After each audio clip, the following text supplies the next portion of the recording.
Good afternoon, big welcome, hello and namaskara, vanakkam. This is Nagarjun Dwarkanath and you're watching another episode of SoSouth here on India Today, where we try to get you every flavor from the South as news for the next 30 minutes. And joining me today are my team of colleagues across southern part of India, Sagai Raj from Bengaluru, Apurva Jayachandran from Hyderabad, Shibi Mol from Trivandrum and Anaga Keshav from Chennai. First up is Sagai Raj. Sagai, what's the story for the day from Karnataka?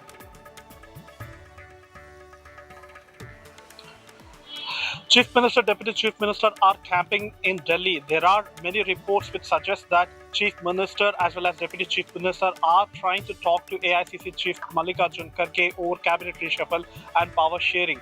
And Chief Minister is all set to meet Prime Minister Narendra Modi this evening.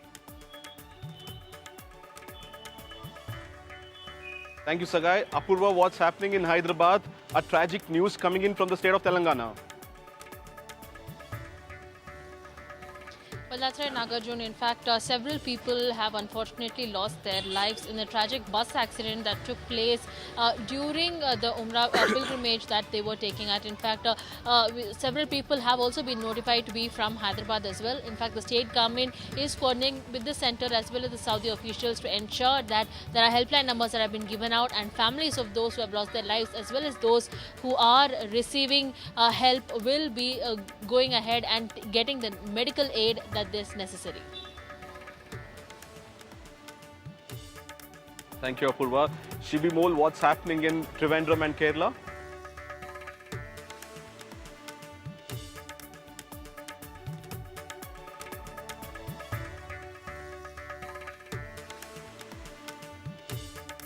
Okay. And we also have Anaga Keshav. Anaga, is the SIR still making news in Tamil Nadu and Chennai? What's happening today?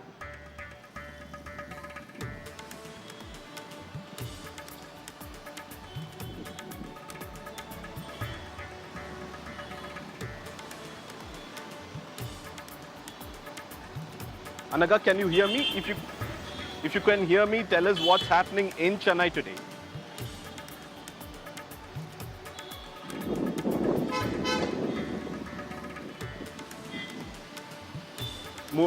Moving on, our first story from the state of Telangana as well. A tragic incident.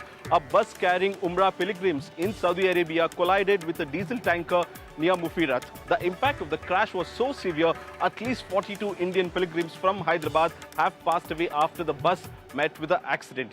External Affairs Minister S. Jaishankar has assured full support to Indian nationals, and also the Consulate General of India in Jeddah has set up a 24/7 control room to assist the affected families. Emergency teams and local authorities have rushed to the spot to carry out the rescue and relief operations. Officials are still verifying the exact number of casualties and are working to identify the victims back home as well. And joining me now is Apurva Jayachandran for more on this. Apurva, I'm told that you are with a team of families. Before we go to Apurva, I think we have reactions on the same story. Let's listen into the bites. अभी हमारे family member से किसी की भी बात नहीं हुई, वहाँ की कोई इत्तला हमारे पास नहीं है अभी, और क्या सिचुएशन है वो भी नहीं मालूम। मेरे घर के 6 अफराद है, जिसमें से 2 जेंट्स 4 औरतें हैं हमारे घर की। 9 तारीख को निकले वो लोग, 9 तारीख को जाके उमरा करके मदीने की तरफ बस से जा रहे थे। 25 किलोमीटर पहले मदीने में बस को आग लग गई, जिसमें से बोलते सो आग की आईना फोड़ के बच्चा, हमारा शोएब बोल के हमारी गली का ही बच्चा है, वो आईना फोड़ के बोलते सो बस में से कूद गया और ड्राइवर कूद गया, और 42 लोग बोलते उसी में थे, उसमें से कोई भी बाहर नहीं निकले। अब इन लोगों का क्या कंडीशन है, क्या है, कुछ भी नहीं मालूम हुआ अभी तक। हम लोग को अभी असद साहब को फ़ोन करे तो असद साहब बोलते सो मालूम करके वहाँ का अपडेट देते बोल के, आधा घंटे में देते बोल के बोले। मेरे ब्रदर इन लॉ 2 है, मोहम्मद सैफुल रहमान, मोहम्मद शोएबुर रहमान, और मेरे मदर इन लॉ है रईस बेगम। उम्रे के लिए गए थे, तो वहाँ पे उम्रा करे बाद से वहाँ से फिर वो लोग जो है मदीने के लिए निकले थे, तो रास्ते में जो है एक्सीडेंट होने की वजह से ये बताया गया कि सारे लोग का इंतकाल हो गया बोलकर। तो अभी हम कंफर्मेशन के लिए वेट कर रहे हैं। हम कंफर्म तो करें कि हो गया बोल के, ट्रैवल्स वालों के पास से आया अपडेट कि हो गया इंतकाल बोल के, लेकिन वहाँ से हमारे को अपडेट अभी कुछ भी नहीं आया कि मतलब क्या कंडीशन में है, क्या है, ऐसा कुछ भी अपडेट नहीं है। कल मदीना निकलने से पहले भी हमारे सबसे बात हुई, पूरे हाजियों से बात हुई मदीना शरीफ से निकला, मक्का शरीफ से निकला काफ़िला और जंग बदर से होते हुए मदीना शरीफ पहुंच रहा था। 25 किलोमीटर पहले मदीने में बस में आग लग गई है। आग लगने से हमारे को वहाँ से फ़ोन आए, ऐसा बस में आग लग गई और एक जने जो थे शोएब नाम वाली थे, उन्होंने बस में से कूद गए, अभी हॉस्पिटल में है। And joining me now is Apurva Jayachandran from the ground as well. She spoke to the family members earlier. Apurva, what do they have to say right now, and when are we expecting the mortal remains to reach India, and have they got assistance from both state and the central government? Well, Nagarjun, the situation looks quite dicey as information is still trickling in from Saudi. In fact, I'm joined by one of the persons, five persons had traveled from this family for, the pilgrimage there, and the brother-in-law here whom I'm speaking with. साहब, आपके घर से कितने लोग गए थे और उनका अभी तक कुछ इन्फॉर्मेशन पता चला? टोटल 5 मेंबर्स गए थे मैडम। अभी तक तो अपडेट कुछ भी नहीं आया। मॉर्निंग में 5:30 को कॉल आया कि ऐसा एक्सीडेंट हो गया और कोई भी सर्वाइव नहीं करे बोलकर अपडेट आया था। उसके बाद से कोई अपडेट नहीं आया अभी तक। यहाँ पे तेलंगाना गवर्नमेंट या एमएलएस के तरफ से कुछ मदद आया है कि वो लोग कहाँ पे है, इनका क्या अभी एमएलए साहब आए थे यहाँ पे और एमपी साहब का भी स्टेटमेंट आया था कि वो लोग बात कर रहे हैं, वर्कआउट कर रहे हैं उसके ऊपर। जैसा ही उनको कुछ इन्फॉर्मेशन मिलेगा तो हमको अपडेट करेंगे बोल के बताए वो लोग। आपका फैमिली के तरफ से आपका क्या मांग है? मांग कुछ भी नहीं है मैडम, क्या मांग रहेगा, फैमिली चला गया पूरा हमारा। इसके अंदर जो भी हमारे को गवर्नमेंट सपोर्ट रहेगा, जो भी सेंट्रल सपोर्ट रहेगा हमको करिए, और सऊदी गवर्नमेंट से जो भी रहेगा हमारे को फास्ट प्रोसेस में करा के दिए तो हमको बेटर है। As you can see, this is one of the family members there who have lost their family. 5 members had unfortunately lost their lives. And what we are getting to learn is that so far, control numbers, helpline numbers have been set up, Nagarjun, in across various places, be it in Hyderabad or in Delhi, as well as in Saudi as well. All measures that the family says they just want one thing: the remains of their family members to be safely brought back to Hyderabad, back to them. That's the only demand that they're asking. And in fact, the situation does look grim because so far what we've identified is 42 people who have unfortunately lost their lives, while several others who have also sustained grievous injuries. In fact, this family still is under the shock of losing 5 members of their family as well. In fact, what they're saying is they had traveled and they had finished their pilgrimage there, and after finishing the pilgrimage, when they were returning back is when they heard that this accident had taken place. And in fact, they had received this call at around 5:30 a.m. this morning. Well, definitely tragic news coming in, Apurva. And at this point of time, the cabinet is also scheduled to meet at 3 p.m. Is this issue going to be discussed in the state cabinet as well? What are you picking up that state is ensuring that the smooth transition of all the mortal remains back to the state? Well, in fact, the Telangana Chief Minister Revanth Reddy, as well as AIMIM Chief Asadun Owaisi, and all these leaders have been in constant coordination with the officials in Saudi as well as in Delhi as well. With the ME officials, the Telangana government has had a word in facilitating the ease for these families there, any kind of help that they can be able to give. In fact, several people have also gone out and stated that they've requested if they can go to Saudi and see the mortal remains of their family members, or if there can be any kind of measures that can be taken for them to get in touch with their family members who have unfortunately been hospitalized in this incident. While clarity is yet to be given as to what is the condition of those victims who are receiving treatment in across various hospitals at which they have been unfortunately admitted after this tragic incident, it still remains that the panic is still in air. Many such as this family right here whom I am with are still unclear as to what is going to be the next directive that they will be given, when they will receive back any word from the officials there of their loved ones whom they had sent on a happy pilgrimage there, which unfortunately turned murky. Nagarjun. Thank you, Apurva, for bringing us all the latest updates on this tragic incident. And up next is political voices coming in from the state of Telangana and Delhi on the same incident. Indian embassy Riyadh में जो DCM है Abu Maithon George साहब से मेरी बात हुई और उन्होंने मुझसे कहा कि कौंसल जनरल जिद्दा भी और वो ख़ुद इस पर मालूमात हासिल कर रहे हैं और जो भी ज़रूरी कार्रवाई करना है वो करेंगे। मेरी भारत सरकार से और ख़ास तौर से एक्सटर्नल अफेयर्स मिनिस्टर से जयशंकर साहब से ये रिक्वेस्ट है कि वो इमीडिएटली इस पर देखें और अगर जिन लोगों की डेथ हुई है उनके परिवार ये चाह रहा है कि उनकी डेड बॉडीज़ जल्द से जल्द इंडिया को लाई जाए और अगर कोई उसमें ज़ख्मी है तो उनको अच्छी से अच्छी वहाँ पर उनको इलाज हो सके। हमारी तमाम परिवारों के साथ सहानुभूति है और वहाँ की जो मक्के से मदीना तक की सड़कें हैं बहुत साफ़ सुथरी और बहुत शानदार बनी हुई हैं। उन पे एक्सीडेंट होना बहुत ताज्जुब की बात है, लेकिन रियाज में जो हमारी एम्बेसी है उसकी जिम्मेदारी है कि उनकी डेड बॉडीज़ को कलेक्ट करे और भारत पहुंचाए। मेरी तमाम तर सहानुभूति उनके परिवारों के साथ है जिन्होंने अपने प्यारों को खो दिया है।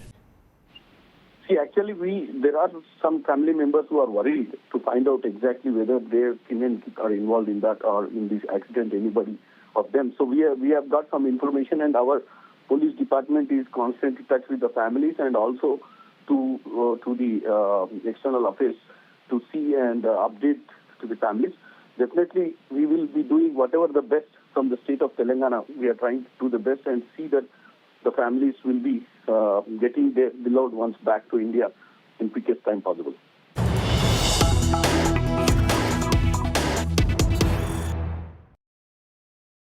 And breaking news coming in from Karnataka. The Chief Minister Karnataka hasn't ended as CM and DCM both have reached Delhi, and sources have confirmed to India today that both DK Shivakumar and DK Suresh, both the brothers, met Mallikarjun Kharge at his residence in Delhi last evening, and both discussed on the Chief Minister change and also if permission to the reshuffle is given, and if that's given, that's a sign that Siddaramaiah will continue as the Chief Minister of Karnataka.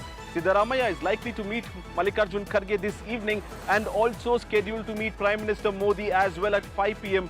while the final decision of the change of leadership in Karnataka lies with the High Command as well. So the Karnataka of Chief Minister now reached Delhi, while both Chief Minister and the Deputy Chief Minister have reached Delhi to meet the respective party High Command. Listening to the voices coming in on the story. विपक्ष को और ख़ास तौर से हमारी party Congress को संजीदगी से विचार करना चाहिए कि हम इससे कैसे लड़ेंगे। देखिए, बगैर संगठन के आप कुछ नहीं कर सकते। आप मीटिंग कितनी ही बुला लें, मेरी एडवाइस है, जो लोग पॉलिटिकल लोग हैं, ज़मीन से जुड़े हुए लोग हैं, उनको वापस मेन स्ट्रीम में लाइए। दूसरी बात मैं कहूँगा, संगठन पोलिंग स्टेशन तक कीजिए। मीटिंग करने से कोई नतीजा नहीं निकलेगा जब तक संगठन मजबूत नहीं होगा। And joining me is Sagai Raj from Bengaluru. Sagai, is this the countdown that has begun for the change of leadership in Karnataka, or do you feel that Siddaramaiah will continue till the end of 5 years of his tenure? Anything might happen in politics, and if you notice that it was on expected line that post Bihar election, all this drama is expected to unfold in Delhi, and as expected, Chief Minister, Deputy Chief Minister are in Delhi, and Chief Minister already spoke to Rahul Gandhi, and Rahul Gandhi has asked AICC to meet the AICC president, and subsequently DK Shivakumar was also waiting for an appointment with Rahul Gandhi. However, till now he has not got an appointment, and he is still camping in Delhi, and though he has ruled out saying that he is not there for any kind of lobbying for power sharing, but still many political analysts feel that this development will definitely have major impact on Karnataka government in the days ahead.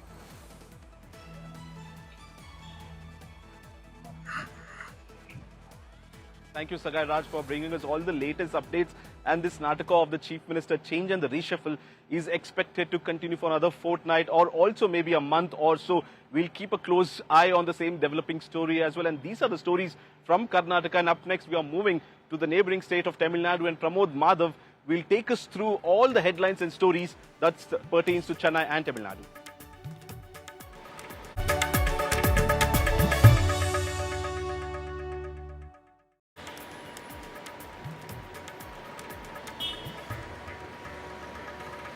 Thank you, Nagarjuna. For the state of Tamil Nadu, the monsoon has a cyclone, and that's named as special intensive revision, and behind us you could see preparations are still underway for protests and more protests over the special intensive revision. On one side, special intensive revision is on the ground. Officials are working to provide the enumeration forms and such. But on the other side, the political parties, including DMK, are speaking against the SIR. In fact, the Deputy Chief Minister Udinidhi Stalin claims that earlier ED, CBI, IT was used to threaten the opposition. But right now, EC has brought in a new weapon called as the special intensive revision, claiming that each and everyone's vote must be protected. And not just that, in this, BJP has its own allegations, AIADMK has its own allegations, and finally, TRB Raja, the Education Minister, spoke to India Today exclusively, giving an explanation to whatever's happening on the ground.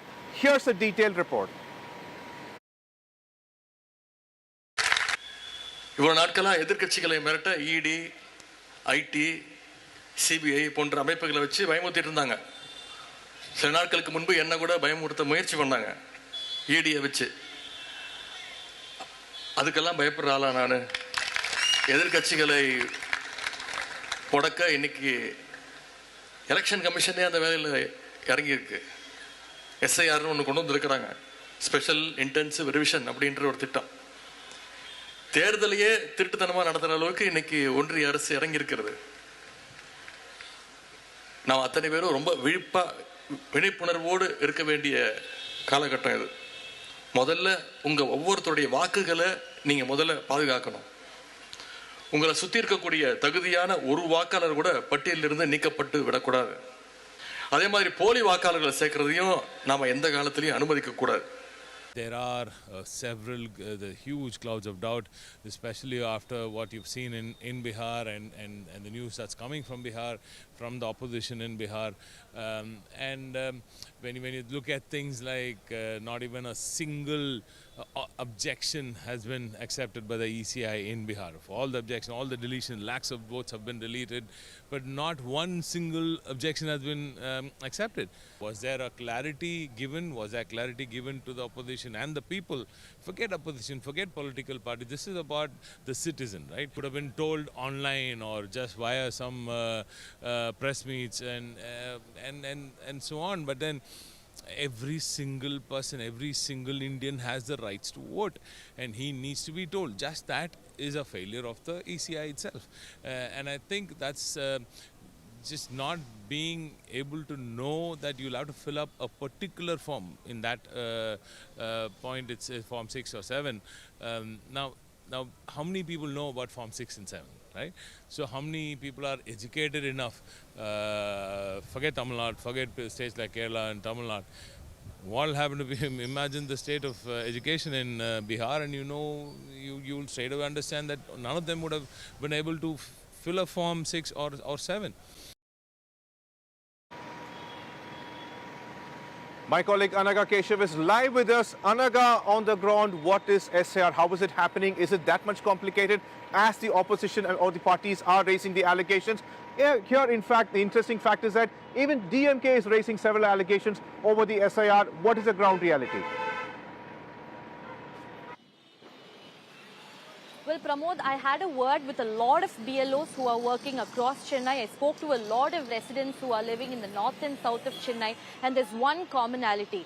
The reality is that the SIR process is indeed too complicated with just too little time to finish the whole process. Imagine there are 6 crore voters. The EC claims that about 5 crore voters have been given their enumeration forms.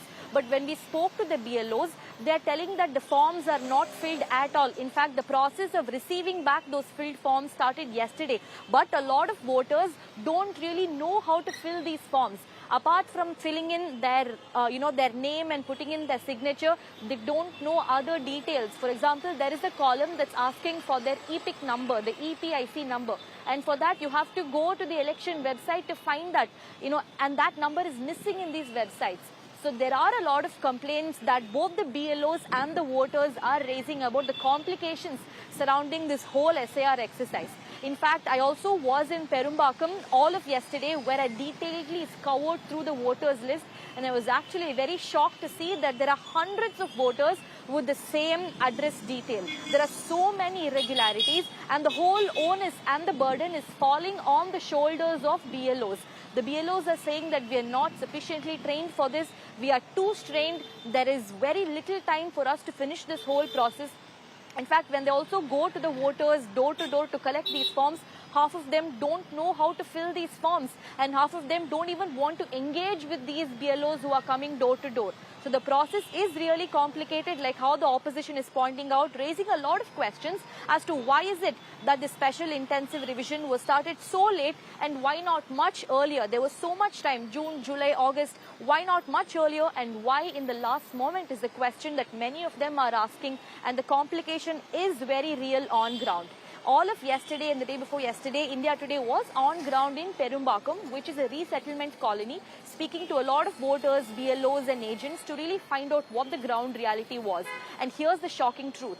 There are about 26,000 families who are residing in Perumbakkam's resettlement colony whose voter rights is at stake. We bring to you this detailed ground report to really show you what the complications surrounding the SIR exercise really is in South Chennai's Perumbakkam.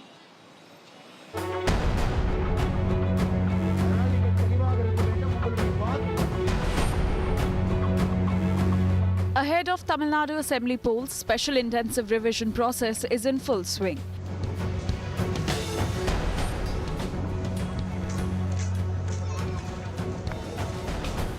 Nearly 26,000 families in Chennai's Perumbakkam resettlement colony fear losing their voting rights because of irregularities in their address proofs.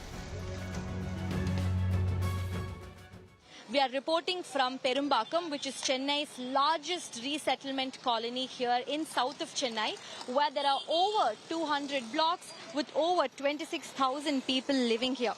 But here's the core problem. Most voter IDs only carry the door number, not the block number. So imagine thousands of voters sharing the same address on paper. Only the door number is mentioned in their voter IDs, but the block numbers are missing. So how does the booth level officer even locate the voter in these 200 blocks? The confusion has made the ongoing SIR exercise a nightmare for booth level officers here in Perumbakkam. And adding another layer of confusion is that many residents here still have their old addresses on their voter ID, even though they have located here years ago. Now one can only wonder how this SIR exercise can be completed smoothly with such a short time. About 26,000 families are living here, but only 3,000 families have proper addresses. According to the voter list accessed by India Today, 16 residents living in the Perumbakkam resettlement colony have the same address mentioned as door number 29 without any clarity on their block number. Thousands of voters residing in the colony face similar issue for whom the address is vague, incomplete and overlaps with other voters. இங்கே சிட்டிக்குள்ளேருந்து அரசு வந்து இந்த பெரும்பாக்கம் எட்டெடு குடியிருப்பு பகுதிக்கு மக்களை அகற்றி கொண்டு வந்து இங்கே மறுகுடியேறும் போது செஞ்சுருக்காங்க. அப்படி செஞ்சுருக்கும்போது ஆதார் கார்டிலேருந்து ரேஷன் கார்டிலேருந்து ஓட்டர் ஐடியிலேருந்து சேஞ்ச் ஆஃப் அட்ரஸ் பண்ணிருக்கிறாங்க. அந்த சேஞ்ச் ஆஃப் அட்ரஸ் பண்ணுறதுல இங்கே புதுசாக வந்து ஓட்டர் ஐடி சேஞ்ச் ஆஃப் அட்ரஸும் கொடுத்துருக்காங்க. அதை மென்ஷன் பண்ணாமல் ஓட்டர் ஐடியை எலெக்ஷன் கமிஷன் பண்ணி கொடுத்துருக்குது. அப்படி பண்ணி கொடுக்கும் பொழுது ஒரு ஓட்டர் ஐடியினுடைய பீட் நம்பர் தான் இருக்குது, பிளாக் நம்பர் இல்லை. இங்கே டோட்டலாக 220 பிளாக் இருக்குது. This has become a nightmare for the BLOs to carry out the special intensive revision exercise as they are unable to track down people. The BJP blamed the DMK-led Tamil Nadu government for creating this confusion and asked them to resolve the issue as soon as possible. The state government should come forward and clear this issue. This is not anything concerned with the election commission. They don't have a proper address. That means what? Who has created this problem? The state government. So the state government has to immediately talk to the election commission and see to it that they are properly inducted. They are properly involved in the election process. Meanwhile, Tamil Nadu Election Commission has responded to the India Today report. The poll panel says Perumbakam has 22,658 voters and confirms 17,743 voter forms have already been distributed after verification. It added that officials have been deployed to support BLOs on the ground. With Anagha Keshav in Chennai, Bureau Report, India Today.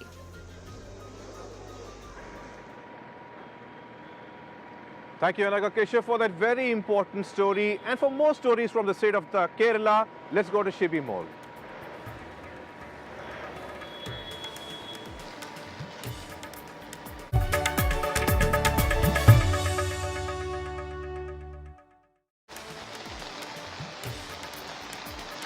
Thank you, Pramod. Well, a major controversy has broken out in Kerala after a BLO officer was found dead yesterday in Kannur. As per the FIR, as per the family and the neighbors, we're understanding that he died by suicide after he was put under major pressure due to the SAR activity that's been undertaken in the state currently by the Election Commission. Anish, a native of Kannur, was found hanging yesterday, and his family alleges that he was going through a lot of mental pressure and mental tension due to the workload imposed by the SAR activity that's ongoing in the state.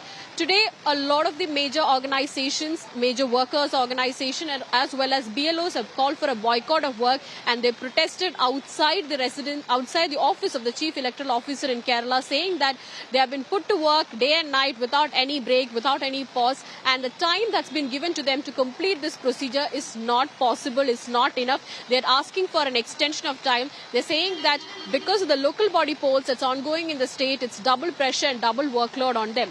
The Election Commissioner, however, has denied all the allegations. The Kannur District Administration that's in charge of the SIR procedure said that there was no such pressure or such issues reported by this BLO who died by suicide to the supervisors. He had completed most of his work, only a little bit that was remaining in the first phase. But as of now, no such complaints have been received, is what the District Administration as well as the Chief Electoral Officer has said. No suicide note has been recovered, so let the police investigate and let the investigation get over, and only then the blame should be put on Election Commission, is what the District Administration as well as the Chief Electoral Officer's office have informed. The opposition, the political parties here have come down heavily on the Election Commission, saying that we have informed this earlier itself that there's local body polls going on in the state. So in that background, undertaking SIR is putting pressure on all these government employees. Opposition leader V.D. Sadishan said that in the last few days, many of the BLOs who he knows personally have also informed him about this, and the Election Commission should look into it seriously. Meanwhile, the IUML has also filed a petition before the Supreme Court seeking to stay the SIR proceedings in the state. Opposition leader V.D. Sadishan also alleged that the ruling CPIM in the state is behind the death of the BLO, as he says that he was put under pressure by CPIM for taking along a Congress booth-level agent for the SIR activity. Listen to the reactions. ഞാൻ അതുകൊണ്ടാണ് പറഞ്ഞത്, അമിതമായ ജോലിഭാരം ഉണ്ട് എന്നുള്ളത് ഒരു യാഥാർത്ഥ്യമാണ്. നമ്മളോട് പോലും ഫോണിലും നേരിട്ടും ഞാൻ പറഞ്ഞില്ല, ഇന്നലെ സന്ധ്യയ്ക്ക് എനിക്ക് പരിചയമുള്ളൊരു BLO എന്നോട് പരാതി വന്നു. ഭയങ്കര ജോലിഭാരമാണ്, പണി തീരുന്നില്ല, ടെൻഷനാണെന്ന് പറഞ്ഞു. പിന്നെ മാത്രമല്ല, മുകളിൽ നിന്നുള്ള സമ്മർദ്ദവും ഇതാണ് ഇപ്പോൾ ഈ ആത്മഹത്യക്ക് വഴിവെച്ചതെന്ന് പറയുന്നത്. ഇനി അത്തരം സംഭവങ്ങൾ ഉണ്ടാകാതിരിക്കാൻ ശ്രദ്ധിക്കണം. ആരുടെയും മീതെ അങ്ങനെ ജോലി അടിച്ചേൽപ്പിക്കാൻ പറ്റില്ലല്ലോ, ചെയ്യാൻ പറ്റാത്ത. കോൺഗ്രസിന്റെ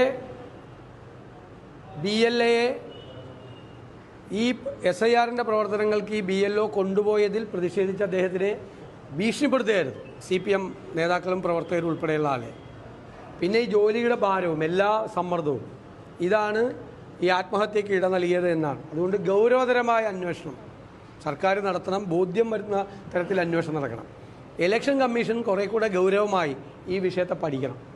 കാരണം BLOമാർ വ്യാപകമായി സംസ്ഥാനത്തുടനീളം പരാതിയാണ്, അവർക്ക് അമിതമായ ജോലിഭാരമാണ്. Well, that's all we have from the Kerala segment. And with that, we come to the end of today's episode of So South. Hopefully, we have captured all the news that makes headline to you and others as well. And thanking my team of reporters, Sagai Raj, Shibi Mol, Apurva Jayachandran, Anaga Keshav and Pramod Madhav from bringing the flavors of the South. And once again, we'll meet you tomorrow at 1 p.m. here on India Today. Until then, keep watching India Today for more updates.